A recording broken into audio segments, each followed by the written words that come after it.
নমস্কার দর্শক বন্ধু, আমি কমল। আমার এই কামেশ্বরী বশীকরণ চ্যানেলে আপনাদের সকলকে স্বাগতম। দর্শক বন্ধু, আজকে আমি আপনাদেরকে একটি কামিনী বশীকরণ বলবো।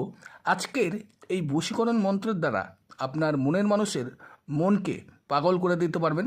সে আপনার জন্য ছটপট করবে কথা বলার জন্য। চলুন দর্শক বন্ধু, আজকের এই মন্ত্রটি কিভাবে পাঠ করবেন সেই বিষয় আলোচনা করব।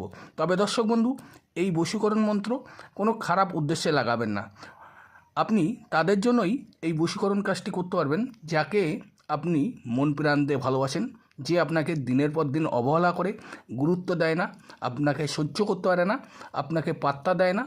আজকে সেই ব্যক্তির জন্য আপনার রাতের ঘুম নষ্ট হয়ে গেছে, খাওয়া দাওয়া বন্ধ হয়ে গেছে, কাজকর্মে মন নেই। আপনি তাকে কিন্তু বশীভূত করতে পারবেন, কারণ আপনি তাকে মন প্রাণ দিয়ে ভালোবাসেন। সেই ব্যক্তি আপনাকে দিনের পর দিন অবহেলা করছে, তার জন্যই কিন্তু এই বশীকরণ। আবারও দেখা যাচ্ছে আপনাদের মধ্যে একটি মধুর সম্পর্ক ছিল, 2, 4 অথবা 6 মাসের সম্পর্ক। যে কোনো কারণবশত সম্পর্ক বিচ্ছেদ হয়ে গেছে, ফোনের পর ফোন করছেন, আপনার নাম্বারটা ব্ল্যাক লিস্টে পড়ে রয়েছে।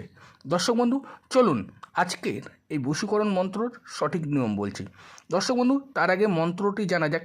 মন্ত্রটি হলো ওম হুং ক্রিং কামিনী অমুকং বসমানাই মম কুরু ফট সোহা। দর্শক বন্ধু, এই মন্ত্রটি আপনাকে যে কোনো শনি অথবা মঙ্গলবার দিন ঠিক রাত 10:30 থেকে রাত 11:30টার মধ্যে একটি শুদ্ধ বস্ত্র এবং শুদ্ধ আসনে বসে ঘিয়ের প্রদীপ জ্বালিয়ে সেই ব্যক্তির ছবি সামনে রেখে এই মন্ত্রটি 108 বার পাঠ করুন। সেই ব্যক্তি আপনার বশে বশীভূত হবে চিরজীবনের জন্য।